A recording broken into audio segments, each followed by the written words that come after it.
I'm going to issue a trigger warning. You're going to watch someone get on camera right now. This is head of the DNC, Ken Martin, on Pod Save America, where Jon Favreau is asking the appropriate questions, as a matter of fact, and he doesn't let up. It's ridiculous. This interview is ridiculous. After action review, when you won the chairmanship in February of 25, you criticized the DNC's refusal to release their 2016 autopsy as exactly what not to do. You said, quote, "Was there any utility in doing that?" And then promised your 2024 autopsy would be different. Your exact quote was, "Of course it will be released." Why did you change your mind on that? Well, look, I mean, what I said all along, even when I ran for this position, is that we were going to focus on the things that will help us win the upcoming election, right? Making sure that we learn the right lessons that could help inform our victories. And that's what we've done. We said this when we sent out the press release back in November, saying we weren't going to release the report. We were going to actually keep our focus on those lessons, and we released those lessons. We continue to do that. So it's not completely accurate to say that we didn't release that. Dude, it is so bad. This is so bad that I think it's like low-key indefensible by even like centrist accounts. Obviously, there's still like weird-ass DNC defenders on the timeline doing their thing, where they turn around and defend the interests of the DNC, even though they're not paid to do so. And I will never understand what leads someone to behave like that. For the most part, with the exception of like some of the craziest people, most people are looking at this and going, what the f do you mean you can't release the autopsy? Just release it, man. It doesn't make any, I mean, the only way this makes sense is because they're worried that the autopsy says exactly what I've been saying leading up to the election and certainly after the election. Israel's a huge part of the reason why they lost. We're keeping our focus is on the lessons that can actually help us win. On this show in August, you told me this about releasing the review, quote, "We have to do it to give people who invested so much time, energy, and money a sense of what happened and why we lost." Especially why we lost. So what changed between August and December? I understand there are lessons, but those are not the full report. Why not release the full report? What's in the report that you wouldn't want to publicize? Yeah, there's no smoking gun in the report, and I know that's what everyone's so eager to learn. I mean, the smoking gun. Guess what, John? But if there's no smoking gun, why wouldn't you just release it then? Because we want to keep the focus on the lessons. Because what ends up happening here is that we just don't want you to fall asleep reading it. You'd be so bored reading the lack of smoking gun. People, of course, want to weaponize the report in a way to look backwards, to point fingers, place blame in a way that actually doesn't keep us focused on the upcoming election. But instead, the navel-gazing of focusing backwards actually takes us backwards. We're 189 days from this election, John. What we don't need to be focused on is actually relitigating 2024. What we need to do is learn the lessons of 24 and the years preceding that can help us win this upcoming election. I get why people are obsessed with it, because there's various groups and organizations and people who think there's some sort of smoking gun in there. Guess what, John? In the third closest presidential election in the last 100 years, everything mattered. There's nothing that didn't impact that election. Why did you spend the money going to 50 states, doing all these interviews, doing all this stuff, and He's like, everything mattered, not one thing. There wasn't one particular thing. John, believe me, it was everything. It was tort reform. There's no smoking gun. There's no one singular issue that was overwhelmingly brought up as a reason. It was a free report? We did not spend a couple $100,000 on that. The person and people who were involved in it were not paid to do this work. And so I would just say that's inaccurate, John. So I'm not sure where you would even get that. You can spell the bullshit. Ken Martin is essentially a parody of what everyone hates about politicians. His performance should be a fireable offense. The call to release the autopsy should be more urgent now. Holy shit, we are so horrible, embarrassing. Thank you, John, for pressing him on this. Number. And so, do you have some sort of record that shows we spent any money on that? I've seen reporting that you did spend money on it. Yeah, for sure. Okay, well that's inaccurate. Okay, the person we asked to do this is an unpaid advisor to the DNC, and so I appreciate where it's coming from, John. But let's just trade in facts on this, right? The reality is we did talk to, hundreds of people. It was an exhaustive exercise to really get at what are those key lessons. And I want to be very clear, there's nothing that changed from what I said on the campaign trail to now, which is yeah, except for the fact that you said you were going to release the autopsy, and that it would be a mistake not to release the autopsy, and that it would be stupid not to release the autopsy. And now you're saying, no, it's stupid to release the autopsy. So something did change. You made the autopsy, you saw what's in it, and you were like, we can't let anybody know what the f***'s in this thing. When you were on the campaign trail and you talked about definitely releasing an autopsy and criticized the DNC for not releasing an autopsy in 2016, in your mind, you thought, I'm going to do one, but only release certain lessons and not the full report? No, what I said at the time is exactly what I've been saying now, which is we have to focus on the things that help us win the future elections. We have to focus on those lessons. We have to do this exercise, by the way. Yeah. The lessons are, we got to pivot to the center more, by the way. I just wanted to tell you guys, like, here are some of our lessons. Pivot to the center harder than we ever have. And also reinstate our unlimited loyalty and support to the nation state of Israel. That's what the autopsy showed. We got punished for not being pro-Israel enough, it seems. Of conducting this analysis so that we actually learn what happened, not just in 24, but in the years preceding that, John. And so that's where our focus is. And I'm happy to go over what those lessons are. I'm happy to go over them with anyone who wants to talk about them, John. But what I'm not going to do is release a report that turns everyone backwards trying to either... I cannot believe he goes on for 30 minutes about how we're controlling the flow of information that's coming out of the autopsy because there's a lot of information in there that we don't want to fucking admit. This is abysmal. We're not moving like a party that wants to win. We're to see folks criticizing Pod Save America's continued attention to the DNC autopsy by saying we should just focus on winning. Getting the best possible understanding of why Democrats lost a winnable election is focusing on winning. Matt, I disagree. The party hiding its head in the sand for most of 2024 turned out great for us. Yeah. This is why I always laugh whenever people on Twitter will be like, the unpaid free DNC boosters on Twitter will be like, Hasan is not a real Democrat. It's like, bitch, I am far closer. Like the average lifelong Democratic Party loyalist voter is far closer to me than at any other point in American history in terms of the anger and resentment that they feel towards the ineptitude demonstrated by the party. Because those people actually hate the Republicans. Those people unironically want to defeat fascism. These stupid ass influencers that want to behave like they're getting paid by the DNC do not. Point fingers or place blame and actually ignore their own responsibility in helping us to fix the situation. The reality is you know, we all have a responsibility. Yourself, myself, everyone, in actually learning those lessons, focusing on the upcoming election.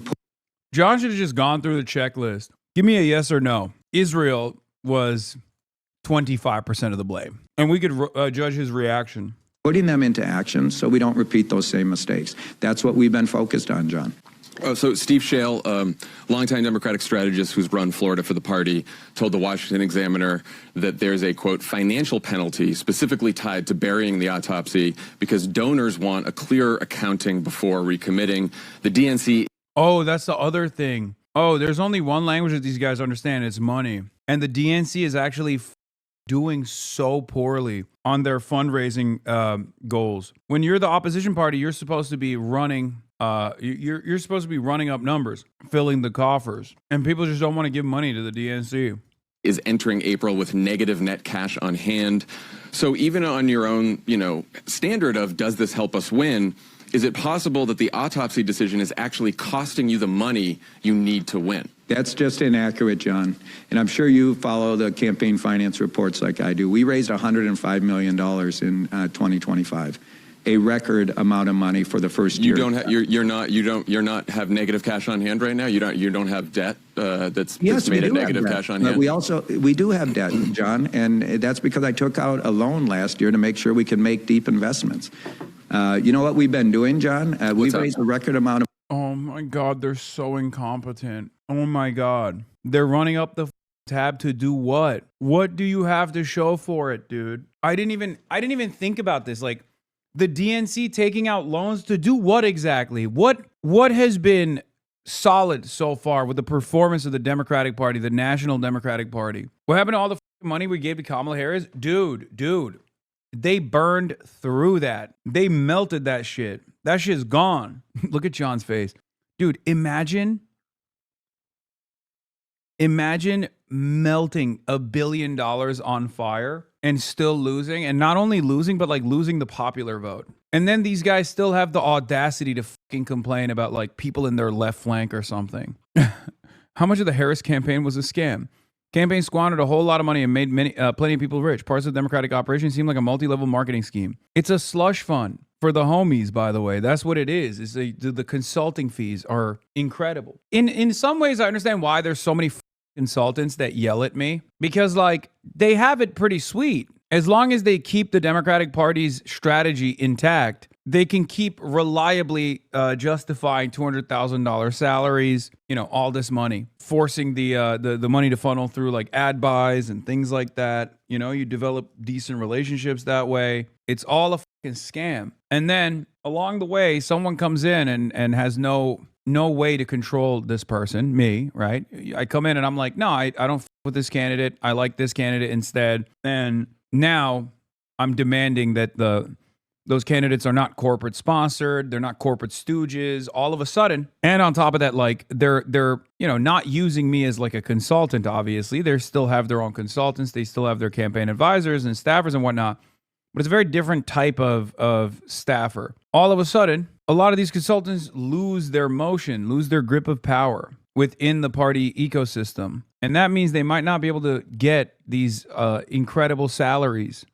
So yeah, I'm f***ing up the bag for a lot of people. Money, $105 million. It's the most raised for the first year chair of any DNC chair in the history of this party. And you know what's great? You know what's great about it? We raised in 2017, which is an analogous year, a year right after a presidential loss. Tom Perez raised $40 million less than what we raised this year. He didn't have the debt that you guys have. Yes, he did. He had $76 million in debt. And so my point to you is this, John, okay? I mean, we can trade in all of this, but let's actually trade in facts. $105 million was raised. $85 million of it came from grassroots donors, which is a record amount of grassroots donations raised in the history of the Democratic Party. That shows the energy that's out there. The average contribution is $51, by the way, John. And, you know, we raised more than any of the other committees last year. The DS, the DCCC, and I will just tell you this, all of the Republican committees raised more than the DNC. And so that's just a reality of coming out of a year when you lose the presidential election, when you're the party that's out of power. Of course you're going to not raise as much money as the Republicans. But to suggest that we're not raising money is inaccurate. We raised $32 million. We raised $32 million in the first quarter. But what we're doing that's a little different, John, is we're spending it. We're raising it and we're spending it. Because one of the lessons we learned... I can't... Okay, listen. I don't know what it is, but there's something about the way he communicates that's so unbelievably annoying. I don't know why. It just comes across as so insincere. I don't know if it's the accent. I don't know if it's like, well, you see, John, like he keeps making it seem like he's agreeing with Jon Favreau, only to vehemently disagree with him, but never changing his tone at all. Yeah, we want to win, which is why we are not going to give you the lessons. We're only going to show you what we want to show you. We want to win, which is precisely the reason why you're never going to find out exactly what caused us to lose. Yes, we want to win. We want to win a lot. Yes, you're right. We've wasted tens of millions of dollars, John, but you might consider that to be a waste, but I personally consider that to be money well spent, John. But you're spending more than you have. I mean, so you guys have 13.9 million cash on hand, right? I'm reading the report. 13.9 million cash on hand, 18.3 million in debt. So that's roughly negative $4.4 million. And I know it's a tough environment for the party out of power, but the DSCC and the DCCC and these Senate candidates have plenty of money. They're all doing great. So it seems like this is an issue unique to the DNC. That's not accurate, John. Listen, what part is not accurate? The reality is we're spending money as we raise it to win elections and to build infrastructure. We have invested significant amounts of money, record investments in Virginia and New Jersey, investments in Mississippi in their state legislative races to help them flip the state's the Republican supermajority in their state legislature, investments in the Miami mayoral race to help us win a Democratic elected mayor in the first time in 30 years, investments in the PSC races in Georgia to help us win the first two non-federal elected races, statewide races in 20 years in their history. Investments throughout the country. The Republican National Committee entered April with $117 million on hand. The Democratic National Committee entered April with negative $4.4 million on hand, inclusive of debts. Clown show, dude. There have been significant flips. I know this because all of my haters who are free DNC advertisers love talking about, like, I don't know, the constable in Georgia 17 or whatever used to be a Republican for 78 years and now it's a Democrat. Like, they love doing that shit. They're like, oh, duh, what do you mean? Oh, anytime someone wins like a super low level local election, I hear about it in my replies because people are like, oh, I'm sorry. Why aren't you bringing up the fact that the comptroller in Terre Haute, Indiana is a blue dog Democrat, actually? Why is this not motivating you? Oh, did he come on your stream? Did he come on your broadcast, the win comptroller in Terre Haute, Indiana? No, I didn't think so. It's like, well, I'm glad. I'm glad that this is like, I'm glad that the enmity towards the Republican Fascist Party has translated to some electoral victories, but like, everyone is trying to do their best here. It's so funny. Like they do what Ken is doing here. One of the lessons we learned, by the way, John, from the last election is that we waited too long to spend money. In fact, the Republican Party, starting in 2020, right after Biden won that race, the Democratic Party packed up the campaign infrastructure. Trump and the Republicans kept going. They kept spending money. They kept organizing. They kept communicating with voters. We did not. And as a result, they had a 3.5-year-long head start and going into the 2024 election. We had 10 million Democrats who actually chose the couch instead of voting in 2024. And part of the reason why is... Okay, why? How? Why did that happen? If only there was an autopsy that looked at exactly why and how that happened.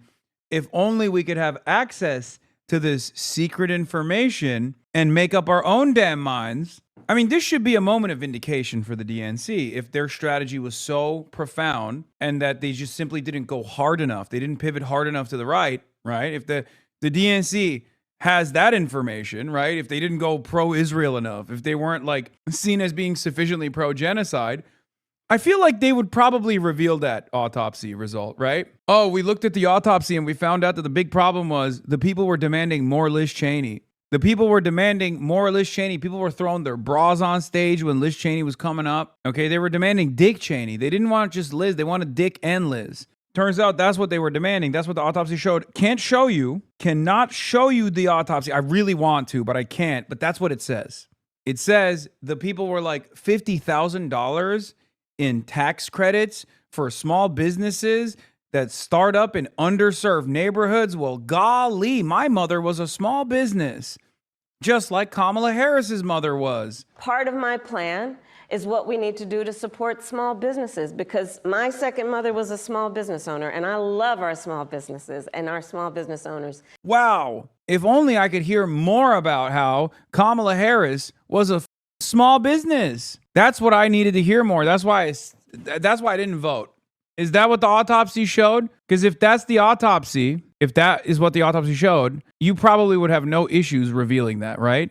You'd probably release it immediately. Be like, see, we told you, we didn't pivot right enough. We didn't go hard enough. Biden being senile and not stepping down combo with supporting Israeli genocide cost the party an election to a flagrantly corrupt neo-Nazi who failed to overthrow the government the first time. They don't believe there's no smoking gun. They just prefer donor money and losing. Yes, there's an institutionally entrenched chunk of this political party that is not interested in wielding power or helping you in any way. They want to take donor money and spend the next couple of decades making excuses for why things never get better, and they need to be purged. Want to know why they lose elections? Israelis buy House and Senate seats. Michael Bloomberg sets money on fire to make it a chore to buy or customize a gun, but only in blue states. They deliberately fall for every obvious bait wedge issue to show how morally superior they are. They don't want to give away free game to the Republicans. Yeah, except the Republicans know exactly why the Democrats lose. That's why they win. That's why they won, and that's why they continue to win, even though their policies are so unbelievably toxic and so unbelievably backwards that people, and there's been polling on this, people that vote Republican don't believe the impact of the Republican legislative agenda. When asked about certain policies and once implemented, the impact of said policies, they go, no, that's not real. Don't make me read the New York Times report on former Trump supporters. As a matter of fact, I do want to read that one because it's really good. After I'm done with Joanne Reed's show, I really, really want to go through that because there is some real gems in there. Republicans, like the Republican legislative agenda is so unbelievably villainous, so unbelievably toxic, so cancerous that Republicans that vote Republican do not believe in the agenda and the impact when they are asked about certain policies that they voted for. And we saw an example of this with abortion. For years, they said abortion is murder. For years, they said we have to restrict female bodily autonomy in this country. They didn't use those terms. They just said abortion is murder, and we have to stop this murder from taking place. And we saw exactly what happened in those red states one by one. They rolled back the abortion protections that existed, and then people voted in ballot measures to democratically reinstate female bodily autonomy, piece by piece all around the country. So we know this to be true. We knew this to be true when the Democrats were running for president. So why the fuck do you still lose to the Republicans? It's because the Democrats simply don't want to win. Or if they win, they want to win on their own terms. If they lose on their own terms, that's still fine as long as they maintain the term. If it meant that they would have to forego unlimited corporate sponsorships from the for-profit healthcare industry by pushing forward unilaterally or universally Medicare for all is the forefront of their campaigning. Something that the base is demanding, something that independents want, something that Republicans would benefit from. If they were to do that, then Aetna and Blue Cross Blue Shield and all these other companies would no longer give them money. God forbid, they might even spend against them. Same with Israel, same with AIPAC. And they can't do that. So they'd rather lose over and over again. And that's, in many respects, what Ken Martin's job is. It is to maintain this position. Look, every so often, frequently, I see a voter articulate their rationale in such a way that makes me want to smash a bottle of whiskey across my head. Yeah, I thought it was helping us get and save more money with taxes. I thought that they would get rid of the taxes so we would get our full paycheck instead of just half of it. We lost to that. Like, that guy is easy to talk to. That lady is easy to talk to. Just tell him you're going to give her health care. That's it, man. That's it. Oh, God.